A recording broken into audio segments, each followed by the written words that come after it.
자, 이제 모세를 중심한 복귀 섭리의 말씀을 공부하도록 하십시다. 자, 목차의 내용입니다. 이 모세르족은 상당히 복잡한 내용들이 있습니다, 이게. 자, 그렇지만 그 말씀에 대한 내용을 잘 정리해 보면은 그렇게 어려운 내용은 아닙니다. 자, 모세와 예수님을 중심한 복귀 섭리. 아모스 3장 7절에 보게 되면 주 여호와께서는 자기 비밀을 그 종 선지자들에게 보이지 아니하고는 결코 행하심이 없으리라 그랬습니다. 그렇기 때문에 하나님께서는 무엇인가 하실 때는 종 선지자들 알려주고 하신다, 그런 얘기입니다. 따라서 성서는 하나님의 구원 섭리의 비밀이 들어있는 것입니다. 그래서 선지자를 통해 가지고 그 비밀을 암시적으로 걷게 했고, 그 내용은 바로 타락한 인간이 사탄을 굴복하기 위해서 걸어가야 될 내용이 바로 성서 속에 감춰진 내용입니다.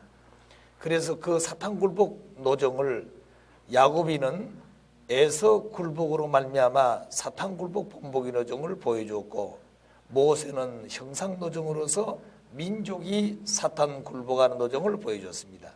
예수님은 실제 노정으로서 사탄을 실체적으로 굴복시키는 길을 개척해 가지고 만민이 그 길을 가도록 교육하여 사탄을 굴복하게 하는 그런 분이 바로 주님으로 오신 예수 그리스도였습니다. 자, 그럼 사탄 굴복의 본보기 노정, 예수님의 전형적 노정으로서 야곱 노정과 모세 노정을 세우신 이유, 하나님께까지 순종 굴복하지 않은 사탄이, 다시 말해 사탄이가 이 천사장이 자위질 따라 사탄이가 되었습니다.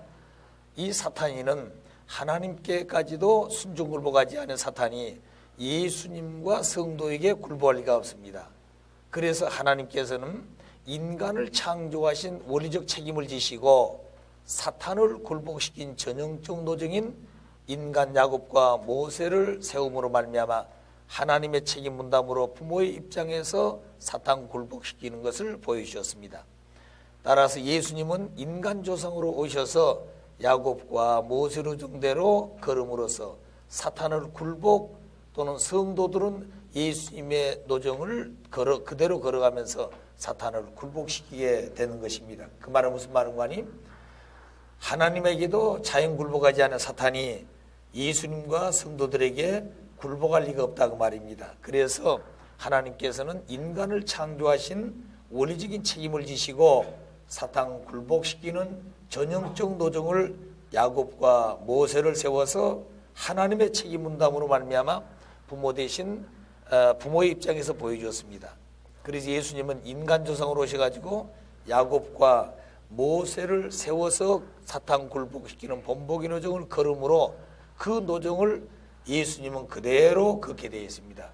그래서 사탄을 굴복시키는 모든 전체의 노정을 걷게 해가지고 성도들이 또 만민이 그 길을 뒤따라서 사탄을 굴복시키고 갈 수 있게끔 본을 보이고 가르쳐 주게 된 것입니다. 자, 그럼 야곱 노정을 본보기로 해서 걸은 모세 노정과 예수님의 노정, 그 노정은 사탄 굴복 본보기 노정을 사실로 비교하면서 이 도표를 통해서 설명해 보겠습니다.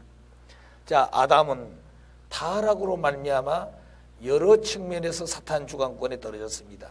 그래서 타락의 경로를 놓고 볼 때 아담은 천사의 시험에 승리하지 못하고 결국 타락했습니다.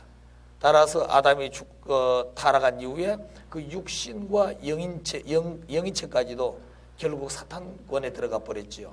그래서 시체도 사탄 편에 갔고, 그리고 복귀 섭리는 수리적인 복귀인데 3단계 12대 그 다음에 7일 장육을 3수 12수 7수라고 하는 것을 단간복귀하게 되는 것입니다. 이걸 통해 사탄 굴복 본보기 한다는 거죠. 그 다음에 지팡이, 모자 협조, 가난 복귀, 사탄을 괴멸하는 것, 이와 같은 노정이 아담이 타락한 이후에 타락 경로에 따라서 사탄이가 들어오는 것을 단간복귀하는 결국 본보기 노정을 야곱이가 걷게 됩니다. 자, 그러면 야곱이는 상징적 노정을 걷는데 가정 중심해 가지고 걷습니다. 그래서 아담이 천사의 시험에 승리하지 못하고 타락했는데 야곱이는 천사와 씨름을 해가지고 승리해가지고 결국 이스라엘 이름을 얻게 됩니다. 그 다음에 이 야곱이는 형으로부터 장작을 뺄 때 떡과 팥죽으로 장작을 뺐죠. 그러니까 떡이라는 것은 육과 같고 팥죽은 피와 같은 것을 상징합니다. 피를. 그 다음에 야곱이가 죽은 후에 시체도 40일 분립 위에 사탄에게 내주지 않습니다. 그래서 야곱이 죽은 후에 시체가 어디로 갔는지 행방이 성경에 기록하지 않고 있습니다. 또 이 야곱이는 새로운 섭리를 출발할 때 반드시 3일 노정을 걸었듯이 야곱이도 그리 걸었습니다. 그 다음에 12자식 그리고 70가족이 결국에 애굽에 돌아가가지고 사탄 분립 노정을 하는 400년 애굽 고역을 걷게 된과 동시에 믿음의 기대를 세우는 그런 출발의 야곱 가정이 애굽에 들어가게 됩니다. 그 다음에 지팡이는 야곱이가 약복강을 건널 때 천사와 싸워가지고 환도뼈가 부러졌을 때 지팡이를 짚고 약복강을 건넜습니다. 그 다음 모자엽전은 야곱이는 이미 말씀드렸듯이 장자 기업을 형으로부터 뺏고 아버지로부터 축복을 받게 될 때 어머니의 협조로 말미암아 결코 형님에게 가져가야 될 장자의 축복을 동생 야곱이가 얻게 되지요. 그 다음에 가나안 복귀는 화난 땅에서 가나안을 간다는 말은 화나는 지옥과 같고 가나안은 천국 같은 것입니다. 그래서 가나안 복귀한다는 말은 타락으로 지옥으로 떨어진 인류가 장차 하나님 소망했던 가나안 땅으로 간다는 말은 하나님의 창조이상 세계로 간다고 하는 것을 말하는 것입니다. 그래서 야곱이도 화란 땅에서 가나안으로 가게 되는 거죠. 또 사탄을 괴멸시키는데 야곱이는 우상을 가지고 나옵니다. 그래서 상수리나에 묻고 그 사탄이 상대하고 있는 우상을 괴멸시키죠. 원래는 사탄이가 없었던 건데 아담이 타락으로 말미암아 사탄이가 생겼습니다. 그래서 사탄이 들어오는 굴복 본보기 노정의 야곱이는 그 사탄을 상징하는 우상을 상수리나 밑에서 괴멸시키죠. 이 노정을 따라서 모세도 형상적인 민족적 노정을 사탄을 굴복시키면서 본을 보이며 가는 것입니다. 그래서 모세는 하나님의 말씀을 받고 애굽 백성을 구하러 가려고 밤에 천막에 잠을 자고 아침에 났을 때 하나님 모세를 죽이려고 합니다. 그러나 그 하나님의 시험 가운데 부인 십보라가 아들을 할례를 하지 않아서 할례함으로 말미암아 죽을 자리에서 모세는 승리하게 됩니다. 그렇기 때문에 사탄과 싸워 승리했던 야곱이와 같이 이 모세는 하나님의 시험에서 승리하게 되는 거죠. 그리고 이 모세가 백성을 데리고 가나안을 갈 때 요단강을 홍해를 건너게 되면 이미 먹을 것이 다 떨어져서 그때부터 하나님의 만나와 메추라기를 줘가지고 백성을 먹이며 데리고 나옵니다. 그것은 육과 영과 떡과 팥죽 같은 것이 만나와 메추라기입니다. 또 모세는 사탄 분립 그런 자리에 있기 때문에 모세가 죽은 이후에 시체도 사탄에게 주지 않는 것입니다. 그래서 성경에 보게 되면 사체 분립 이후에 모세의 시체가 어떻게 되었다고 하는 것을 확실히 기록하지 않고 있습니다. 그 말은 시체까지도 사탄에게 보이고 내주고 싶지 않다고 말이죠. 그 다음에 3일 노정을 걷습니다. 모세가 백성을 데리고 나올 때 3일 노정을 걸어서 사탄 분립 노정을 걷죠. 그리고 12지파장을 중심해가지고 70장로를 세워서 조직 편성해가지고 60만 대군을 데리고 나옵니다. 그 다음에 마지막 홍해를 건널 때 지팡이로 홍해를 갈라가지고 백성을 데리고 넘습니다. 마치 야곱이는 약복강을 지팡이를 짚고 건너왔듯이 모세에게는 백성을 데리고 홍해를 지팡이로 갈라가지고 데리고 나옵니다. 그 다음에 모자 협조를 받게 됩니다. 이 모세도 태어났을 때 대단히 어려운 환경에 태어났습니다. 그때는 히브리 백성들이 대단히 많이 번성해서 애굽에서 대단히 두려움을 느끼게 됩니다. 그래서 결국에 칙령을 내리기를 히브리 백성이 남자일 나면 모두 죽이라고 칙령을 내립니다. 그때 모세가 태어났어요. 근데 어머니가 낳고 보니 그 용모가 단정하고 그리고 우렁찬 음성을 보니 죽이기에 너무 아까웠습니다. 그래서 그 갈대밭 옆에 집이 있는데 거기서 숨어서 아기를 키우는데 애가 클수록 그 목소리가 울음소리가 밖으로 나가면 들키면 죽기 때문에 갈대를 꺾어서 광주리를 만들어 가지고 그 우쪽에 올라 가지고 나일강 하루로 띄워보냅니다. 길을. 그때 그 건너편에는 그 바로의 공주가 나와서 목욕하고 있는 걸 보고 반대로 띄웠던 것입니다. 그래서 공주가 목욕을 하다가 뭔가 떠오르는 것을 보고 건져보니 아기가 광주리에 들어있는데 히브리 강포에 쌓여 있었습니다. 그러니까 그 아기는 히브리 백성의 아기라는 것을 이 바로의 공주는 알고 있었습니다. 그리고 궁으로 데려갔을 때 그 유모로서 그 어머니가 찾아가서 아기에 대한 유모를 구하지 않냐고 해가지고 어머니가 궁에 들어가서 40년 동안 모세를 기르게 됩니다. 그 기름으로 말미암아서 어머니는 모세에게 젖을 먹이면서도 너는 애굽 백성이 아니라 히브리 백성으로서 이 고욕당하는 백성을 데리고 출애굽할 것을 마음속에 두고 기도하고 정성들였던 것입니다. 만일 그때 그것이 표출되어지면 모세도 죽고 그 어머니도 죽게 되는 거죠.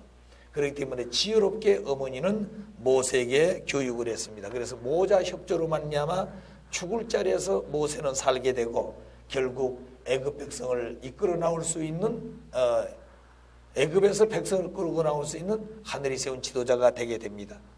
그리고 애굽에서 가나안으로 온다는 말은 지옥에서 천국으로 복귀되어지는 노정을 걷게 되고 그리고 시내산에서 아론과 훌이 금송아지를 성교했을 때 40일 금식을 해가지고 받아온 그 두 석판으로 깨서 가루를 내가지고 물에 타서 그 백성들에게 먹입니다. 역시 이것도 금송아지는 사탄 곧 우상을 상징하기 때문에 우상을 괴멸하는 노정을 모세도 걷게 됩니다. 그 다음에 예수님 실체적 국가 노정을 놓고 볼 때 예수님은 사탄으로부터 3대 시험을 받게 되고 그 시험에 승리하게 됩니다.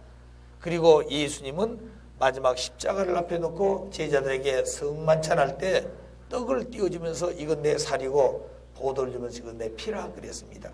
그러니까 예수님의 피와 살을 먹었던 제자들은 결국 상적을 보게 되면 예수님의 아들, 딸의 가치를 갖게 되었다 이거죠. 자, 그런데 그런 귀한 가치를 상속해 줬지만 그들은 예수님이 십자가 돌아가는 후에 다 뿔뿔이 옛날에 쓰던 것으로 흩어지게 됩니다. 그래서 부활하신 예수님은 그들을 모두 불러 세우지요.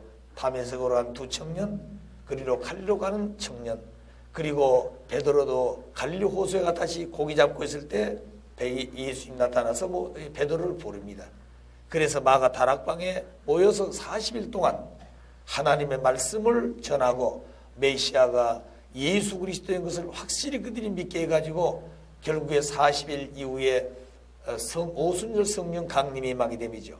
그래서 뜨거운 영적 역사에 체험한 제자들은 모세와 함께 노마로 그리고 주변의 모든 국가들에게 살아계신 하나님을 증거하고 메시아로 오신 예수님을 증거하게 됩니다. 증거하다가 붙잡히면 죽고 그리고 며칠씩 굶은 사자 때 밥이 되기도 하고 십자가의 못을 박아 죽이기도 하는 그런 비참한 역사를 걷게 되지요.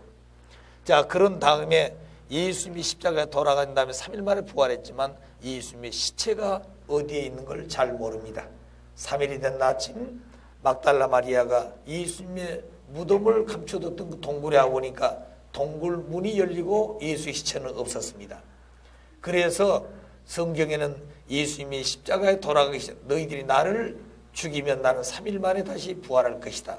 그래서 성전을 헐어버리면 당신은 3일 만에 성전을 회복한다 그랬습니다. 그 말은 성전은 실체 성전으로 오신 분이 예수님인데 예수님이 십자가에 돌아가게 되면 3일 만에 부활한다고 하는 그런 의미를 담고 있습니다. 자, 그런데 예수님이 시체가 없어졌어요. 그래서 그때 당시 모든 사람들은 말씀 그대로 예수님은 영육 실체로 부활한 것이다 이렇게 보고 있는데 영육 실체로 부활한 것이 아니라 영적으로 부활했고 육체는 사탄에게 내주지 않기 때문에 제자들을 통해서 어디다가 다른 곳으로 옮겼다 이렇게 말씀드릴 수밖에 없습니다. 그러나 하나님도 그 시체가 어딘지 알 것이고 예수님도 당신 시체가 어디에 있다고 하는 사람 알지 않겠습니까? 그렇기 때문에 예수님의 시체가 꼭 필요하다면 틀림없이 하나님께서는 가르쳐 줘가지고 예수의 시체가 계신 것을 분명히 알려주라 생각되어집니다. 그래 그 말은 무슨 말인가 하니 시체까지도 사탄에게 보이고 싶지 않고 사탄에게 보이고 싶지 않다 그 말입니다. 자, 그 다음에 3일 노정이 있습니다. 3일 노정. 그렇기 때문에 3일 노정은 반드시 사탄 분립 기간이기 때문에 예수님이 십자가에 돌아가는 게 3일 만에 부활하시죠. 자, 그 다음에 예수님이 12제자, 그 다음에 70문도, 그 다음에 예수님은 백성을 데리고 사망의 고해를 건너는 것입니다. 마치 야곱이 약복강을 건너듯이. 그리고 백성은 홍해를 건너듯이 지팽이로 건너줬어요. 그 다음에 예수님 때는 이 사망의 고해를 건너는데 지팽이는 장차 오실 예수님을 상징하기 때문에 예수님이 사망의 고해를 넘게 해가지고 백성을 데리고 가는 것입니다. 그 다음에 모자협조, 야곱도 모자협조를 받아서 장자급을 받았고 모세도 모자협조를 통해서 죽을 자리에서 살아나게 되는 것입니다. 예수님도 모자협조를 통해서 헤롯왕의 칙령에 따라 죽을 수밖에 없는데 아기를 얻고 애굽으로 피난가서 그 핏덩이의 아기가 살게 됩니다. 그런 모자협조를 받았다는 거죠. 또 가나안복희 역시 화란에서 야곱이는 가나안으로, 모세는 애굽에서 가나안으로, 예수님도 애굽에서 가나안으로 가는 가나안복희 노정을 걷게 됩니다. 또 예수님은 사탄을 괴멸하는데 과거에는 우상을 상술이 나온 것 같아요. 모세노정은 우상을 금송아지를 만들어 가지고 하나님을 불신했던 그 유대 백성들 앞에 금송아지를 깨 가지고 결국 물에 타서 백성을 먹이고 우상을 괴멸시켰습니다. 그런데 예수님 때에는 그런 상징적인 것으로 하는 것이 아니고 말씀과 권능으로서 사탄을 굴복시키는 것이죠. 그러면 이 노정을 따라 우리들이 성도들이 가는 길도 역시 마찬가지입니다. 우리도 가는 길에는 반드시 시험이 있다는 거죠. 자, 그러면 하나님의 아들 딸 되기 위해서 사탄 편 속에 들어가서 사탄의 시험에 승리하고 와야 된 것입니다. 그래서 우리가 축복받기 위해 초창기에는 반드시 공적인 3년 노정을 걸었어요. 그 노정은 예수님을 따르던 베드로가 2년 8개월 만에 예수님을 배신했는데 하나님을 모시고 따라가는 마지막 아들 딸들은 어떤 어려움이 있더라도 3년 이상은 굴복하지 않고 사탄에게 시험에 승리하고 돌아와야 됩니다.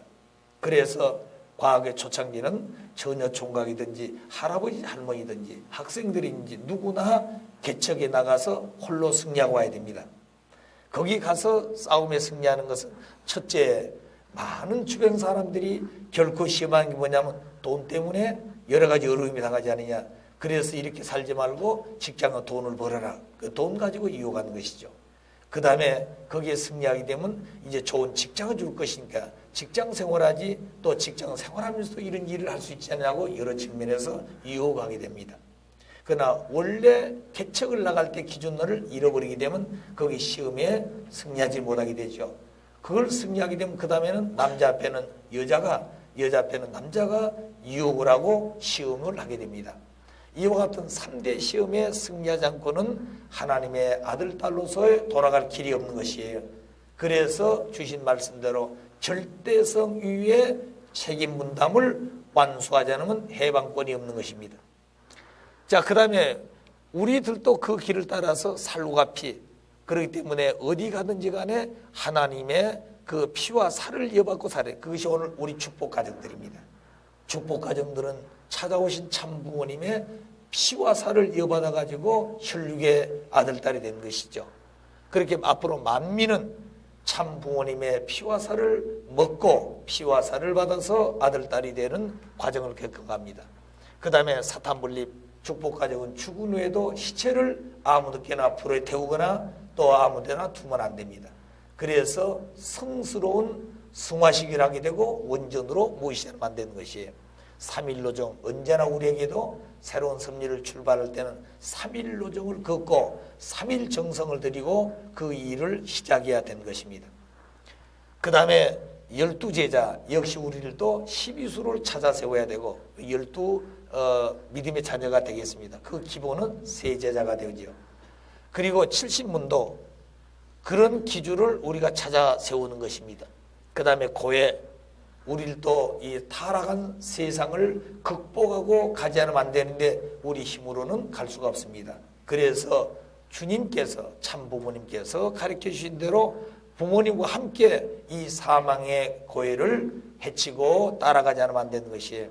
우리를 또 모자 협조를 받지 않고는 승리할 수가 없습니다. 그래서 결혼하기 전에는 어머니의 협조 또는 누나의 협조라든가 여동생의 협조라든가 그리고 결혼 후에는 부인의 협조 또는 딸의 협조를 받지 않고서는 결코 승리하기가 어려운 것입니다.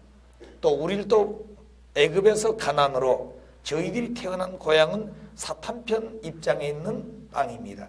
그래서 그 땅에서 하나님을 모실 수 있는 곳으로 갔다가 다시 돌아오는데 그것이 애굽에서 가나안으로 간 것 같습니다. 그래 과거에는 모두 고향을 떠났어요. 그리고 개척을 했습니다. 그런데 부모님께서는 90년대 들어오셔가지고 뭘 하셨습니까?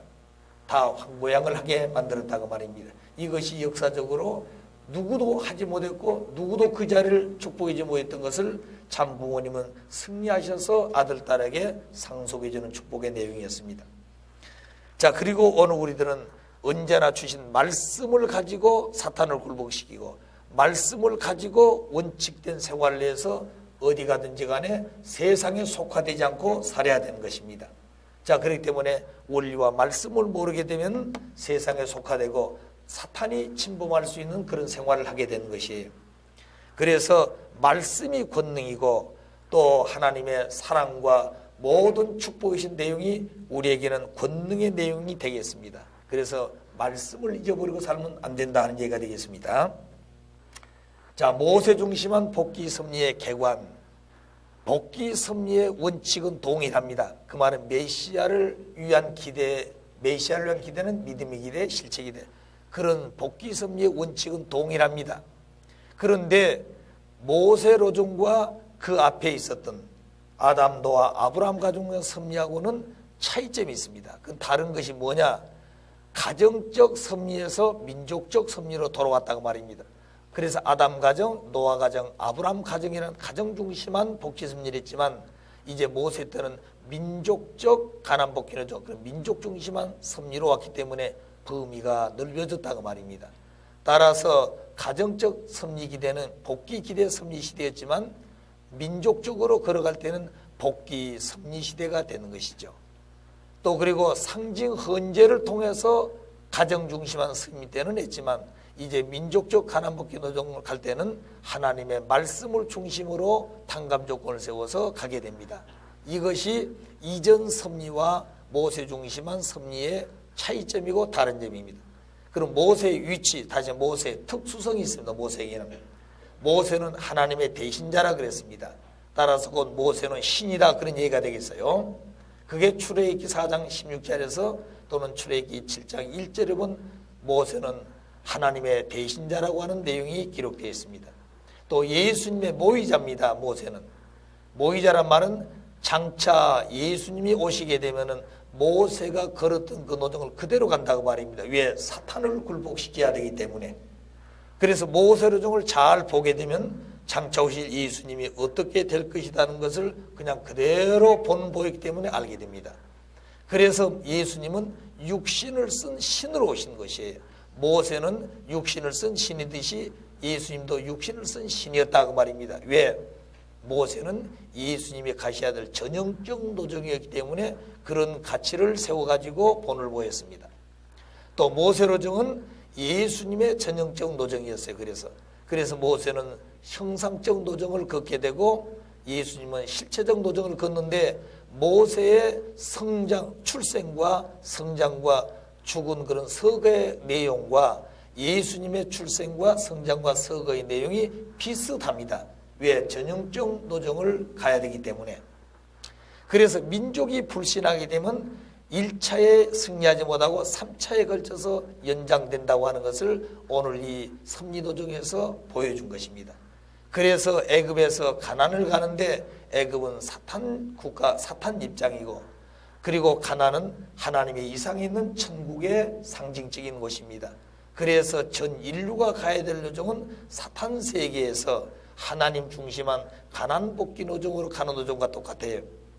그래서 민족이 불신하면 1차 노정에 승리하지 못하고 2차, 3차까지 간다고 말입니다. 그래서 모세 노정 1차는 바로 궁중에서 40년 노정을 믿음을 세워서 결국 출애굽을 백성이 해 들어간다면 21일 만에 가나안 땅에 가게 되는 것이 왜 블레셋 고등길도 바로 직선으로 간다고 말입니다. 그런데 1차 백성들은 모세를 불신함으로 말미암아 출발도 못하고 끝이 나버렸습니다. 그래서 모세는 바로 궁중에 들어가지 못하고 다시 쫓겨나 가지고 바란 광야로 갑니다. 그래 40일 미디안 광야에서 40일 노정을 걸어 가지고 다시 호렙산에서 하나님을 만나 가지고 백성을 구하러 오지요. 그래서 백성을 데리고 출애굽을 하는데 21개월 노정을 가게 됩니다. 그러니까 하루가 달로 바뀌어졌다고 말이죠. 자, 그래 가지고 백성을 데리고 시내산에까지 와서 석판을 만들어 가지고 법궤를 만들고 성막을 짓습니다. 그래서 다시 출발했는 또다시 불신해 가지고 사탄이가 침범함으로 그 사탄 분립하기 위한 40일 노정을 결국 12지파장을 민족 전체를 대표해서 여리고성 정탐을 보냅니다. 그런데 40일 정탐하고 돌아온 12지파장들은 두 지파장 여호수아 갈렙에는 믿음의 보고했지만 10지파장들은 불신의 보고함으로 말미암아 민족 전체가 불신하고 따라왔던 것을 탄감복귀학에서 민족 대표로 12지파장 보냈는데 결코 12지파장이 믿음으로 하나 되지를 못했습니다. 그래서 그 백성들은 광야에서 더 이상 출발하지 못하고 바란 광야에서 40노정을 걷게 되고 애굽에서 출발했던 백성들은 다 거기서 죽습니다. 광야의 독설밥에 냉과 동시에 여기서 태어난 아기들이 40세가 되어가지고 이제 2세인 여호수아와 갈렙 중심해가지고 출발하게 되는 것이죠. 자, 그래서 결국 요단강을 건너서 가나안 땅에 입성하게 되는 것이 이 모세 중심한 민족적 가나안 복귀 노정입니다.